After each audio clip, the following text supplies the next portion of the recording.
यह तो किसी से छुपा नहीं है कि जीतन राम मांझी को बिहार के सत्ता शीर्ष पर बैठाने वाले नीतीश कुमार हैं, तो मुस्लिमों को तोड़ना मुश्किल है। और अभी की जो गठबंधन की जो परिस्थिति हो गई है, इसमें मुस्लिमों के वोट के सेकंड दावेदार मुख्यमंत्री नीतीश कुमार की पार्टी जदयू है। अभी महागठबंधन में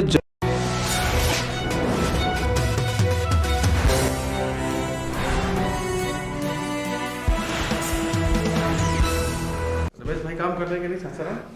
नमस्कार, मैं दीपक विशाल और आप देख रहे हैं बिग न्यूज़ 9। चूँकि अभी बिहार का जो राजनीतिक हालात है वो अलग ही लेवल पर पहुंच गया है।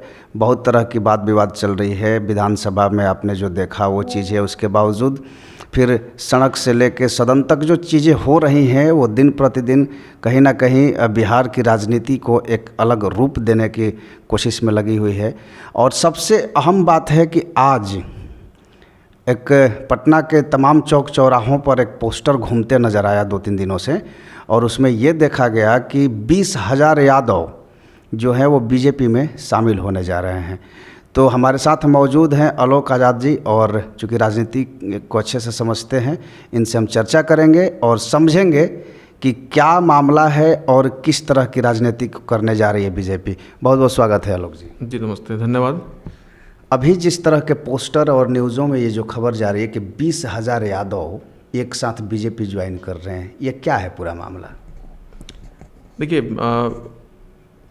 चूँकि अभी लोकसभा चुनाव 2024 है और उसके कारण 2024 के चुनाव के कारण जाहिर सी बात है कि पॉलिटिकल ड्रामा तो चलते रहेंगे।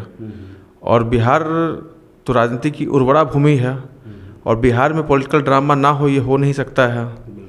और सबसे बड़ी बात है कि जो जातीय जनगणना जो हुई है उसका पहला प्रभाव इसको कह सकते हैं। आज का जो यदुवंशी सभा जो बीजेपी ने करवाई है, इसको जातीय जनगणना का पहला प्रभाव कहे या दुष्प्रभाव करे, यह तय हमारे दर्शक करेंगे। लेकिन जो भी कहें, यह पहला प्रभाव है। यह कारण है कि बिहार में सबसे बड़ी आबादी हिंदुओं में किसी जाति की है तो यादवों की है। 14% के लगभग आबादी है।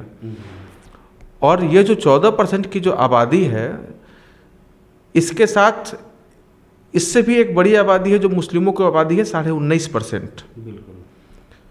तो मैं मुस्लिमों का चर्चा इसलिए किया हूँ क्योंकि यह जो दोनों जो वोट है, मुस्लिमों का वोट और यादवों का वोट, यह दोनों वोट आरजेडी का कोर वोट है। लालू प्रसाद यादव जी और उनके बेटे उप मुख्यमंत्री तेजस्वी यादव जी इसी यादव और मुस्लिम या MY समीकरण के बदौलत ही आज सबका 27 साल से बिहार में शीर्ष पर है। और आज भी इनकी पार्टी बड़ी है और लगातार ये लोग शासन किए हैं।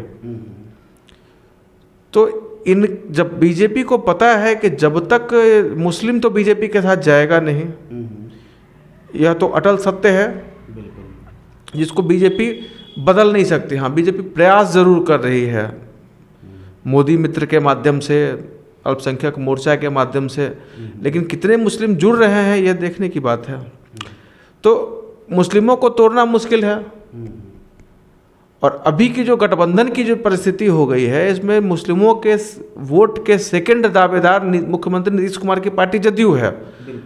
अभी महागठबंधन में जदयू, आरजेडी और साथ साथ कांग्रेस, जो प्रमुख दावेदार मुस्लिमों के वोट के हैं, वो तीनों एकजुट हो चुके हैं। तो बीजेपी को पता है कि मुस्लिम का वोट बंटना नहीं है। और यादव यदि एकजुट होता है तो बीजेपी के पास समीकरण, जो जातीय समीकरण है चुनाव लड़ने का, वो गड़बड़ा रहा है। बीजेपी यादवों को इकट्ठा करने के लिए इससे पहले भी कई बार प्रयास कर चुकी है। मैं आपको बता दूं, नंदकिशोर यादव जी को नेता प्रतिपक्ष बनाया गया था, प्रदेश अध्यक्ष बनाया गया था बीजेपी को लाने के लिए, लेकिन वो भी फेल कर गए थे। उसके बाद कई यादवों के कई सारा जगदम्बे यादव से लेकर कई सारे नेता बीजेपी के हुए जो लोग प्रयास जरूर किए, लेकिन आरजेडी से यादवों को तोड़कर बीजेपी के तरफ नहीं लाया। इसी क्रम में रामकृपाल यादव को पार्टी तोड़ करके बीजेपी से टिकट दी, MP बने, केंद्र में मंत्री भी बनाया गया, लेकिन वो भी कुछ नहीं कर सके। उसके बाद अभी जो गृह राज्य मंत्री हैं श्री नित्यानंद राय जी, उनको टिकट देके लोकसभा भेजा गया, बिहार बीजेपी का उनको अध्यक्ष बनाया गया, केंद्र में गृह राज्य मंत्री बनाया गया, ताकि यादवों का वोट तोड़ सके, यादवों को इकट्ठा कर सके। लेकिन हम लोग 2020 का चुनाव भी देखे हैं, यादवों को तोड़ना बहुत मुश्किल रहा है और कोई तोड़ नहीं पाया। यादव एकजुटता के साथ आरजेडी के साथ बना हुआ है। बिहार की जो राजनीति लेकिन जो अभी आपने कहा कि यादव टूटने वाला नहीं है, तो ये 20,000 जो यादव एक साथ जा रहे हैं, इसका क्या मतलब और कैसे जा रहे हैं? क्योंकि मैंने भी ये चीज़ें, बिहार की राजनीति को हम लोग करीब से देख रहे हैं, काफ़ी समय से हम लोग एनालाइज कर रहे हैं। यादवों में एकजुटता बननी रहती है, लेकिन ये 20,000 यादवों का वोट बैंक जो है, कहीं ना कहीं अगर 20,000 यादव बीजेपी में सम्मिलित होते, उनके परिवार भी सम्मिलित होंगे, उनके वोट बैंक शिफ्ट होगा, तो क्या ये आरजेडी के लिए या इंडिया गठबंधन के लिए सरदर्द होगा बिहार में? देखिए, मैं ये नहीं कह रहा हूँ कि यादवों का वोट एकजुट है, मैं ये कह रहा हूँ कि इतना प्रयासों के बावजूद यादवों का वोट आज तक एकजुट रहा है बिहार में। जो बिहार का जो चुनावी एनालिसिस रहा है, चुनावी समीकरण रहा है, चुनाव के बाद जो रिपोर्ट्स आते हैं, यादवों की बड़ी संख्या आरजेडी के साथ कंटिन्यू रही है, जिसका बड़ा आप देख सकते हैं कि 2020 के चुनाव में आरजेडी लगभग 80 सीटों के साथ बिहार की सबसे बड़ी पार्टी बनी। तो बिना उनके समर्थन और सहयोग के बनी नहीं है। हालांकि आरजेडी अब A to Z की बात करती है। और यादवों की बात है तो मैं आपको बताऊं कि अभी तक बीजेपी हिंदुत्व की बात किया करती थी, आज यादवों की बात कर रही है।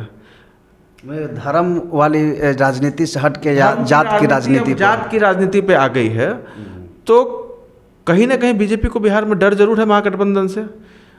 पहले धर्म के नाम पे लोगों को एकजुट करने का प्रयास किया गया, हिंदुत्व के नाम पे इकट्ठा करने का प्रयास किया गया, भगवान श्री राम के नाम पे इकट्ठा करने का प्रयास किया गया। आज हिंदुओं को एकजुट, 20,000 हिंदुओं को भाजपा ज्वाइन नहीं कराया जा रहा, 20,000 यादवों को भाजपा ज्वाइन कराया जा रहा है।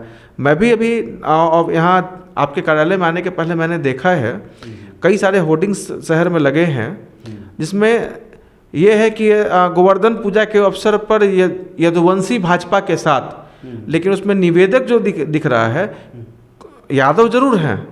कोई प्रदेश कार्य समिति के सदस्य हैं, कोई कहीं के अध्यक्ष हैं, कोई किसान मोर्चा के अध्यक्ष हैं, कोई भाजपा नेता है।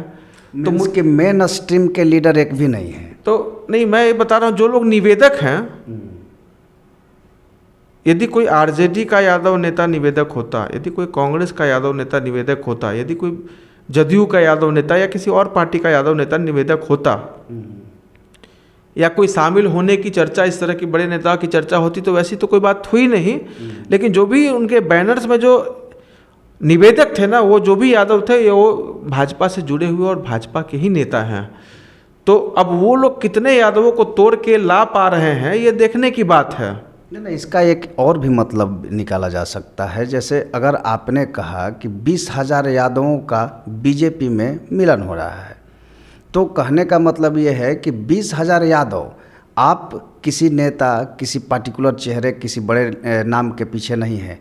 और ये सम्मेलन तो हर पार्टियां करती है। आप सदस्यता ग्रहण करवाइए, सदस्यता अभियान चलवाइए, या फिर 20,000 50,000 यादवों को, या फिर भूमिहार को, राजपूत को, किसी को भी आप अपने पार्टी में सम्मिलित कीजिए। क्योंकि 20,000 जो लोग शामिल हो रहे हैं, वो पार्टी के वरिष्ठ नेता तो नहीं हैं, और ना होंगे, कार्यकर्ता होंगे या फिर वोटर होंगे। बिल्कुल। इसमें दो आश्चर्यजनक बातें आपको मैं बताऊं जो मुझे लगा है। अभी तक किसी भी विपक्षी जो सत्ताधारी दल है, महागठबंधन है, उसका कोई बड़ा यादव चेहरा, 20,000 में से एक भी यादव चेहरा, बड़ा चेहरा, वो भाजपा में शामिल नहीं हुआ। पहला चीज़ है। दूसरा बात है कि 20,000 लोगों के शामिल होने की बात कही जा रही है, लेकिन मैं ये जानना चाहता हूँ, बापू सभागार में 20,000 लोग बैठ सकते हैं एक बार? जो आयोजन स्थल है वो तो 5,000 में भर जाता है, फिर 20,000 यादवों को बैठाने की बात कहाँ हो रही है? तो देखने की बात है। लेकिन हाँ, ये ज़रूर है कि मुख्यमंत्री का जो जातीय जनगणना का जो कार्ड है, उसकी बेचैनी, उसकी कसमसाहट दिखने लगी है बीजेपी पे भी। आज जो पार्टी धर्म की बात करता था, एकजुटता की बात करता था, आज वो यादवों को एकजुट, जातीय समीकरण साधने में लग गई है, जातीय सम्मेलन कराने में लग गई है। यही बीजेपी मुख्यमंत्री नीतीश कुमार पे आरोप लगाती थी कि मुख्यमंत्री कुर्मी सम्मेलन करते हैं, मुख्यमंत्री कुशवाहा सम्मेलन करते हैं। आज आरोप लगाने वाले खुद उसी बहती गंगा में हाथ धोने का प्रयास कर रहे हैं। प्रयास, अब ये हम लोग को ये देखना होगा कि इसका फ़ायदा बीजेपी को कितना मिलता है। अभी तक कोई बड़ा चेहरा नहीं शामिल हुआ, इससे बहुत ज़्यादा तो अंदेशा नहीं है, लेकिन चुनाव है 2024 का, कुछ भी हो सकता है, देखना होगा हम लोगों को ये चीज़। अभी जैसे आपने कहा कि बड़ा चेहरा कुछ नहीं है, जैसे बीजेपी प्रयोग कर रही है, इससे पहले भी उसने सम्राट चौधरी के रूप में कुशवाहा का वोट बैंक लाने के लिए सम्राट चौधरी को अध्यक्ष बना दिया गया। तो इस तरह के हथकंडे अभी चलते रहेंगे, लेकिन कुल मिला के अगर ये कहा जाए कि आरजेडी को इससे कितना नुकसान है, तो देखिए, अभी जब से लालू जी का बिहार के राजनीति में प्रभाव हुआ है, पदार्पण हुआ है तो 1990 से, 1990 के बाद से यादव वोट बिहार का एकजुट रहा है अभी तक लालू प्रसाद यादव जी के पक्ष में। बीच में 2015 के चुनाव के पास लगा कि बिहार में 2015-2010 के चुनाव में, 2005 के चुनाव में लगा कि बिहार में आरजेडी तहस नहस होने की स्थिति में आ गई है, यादव उसका साथ छोड़ रहे हैं। जब लेकिन पावर में आए, नीतीश कुमार जब 2005 में पावर में आए, 2010 का चुनाव में आरजेडी बहुत ही बुरी स्थिति से गुजरी है, लेकिन 2015 में लगभग 74 सीट के साथ बैक किया और 2020 में 80 सीट के साथ, 2015 में भी बिहार की सबसे बड़ी पार्टी आरजेडी रही और 2020 में भी बिहार की सबसे बड़ी पार्टी आरजेडी ही रही है। तो यादव वोट अभी तक तो नहीं टूटा है, लेकिन राजनीति है, इसमें कहना बहुत मुश्किल है।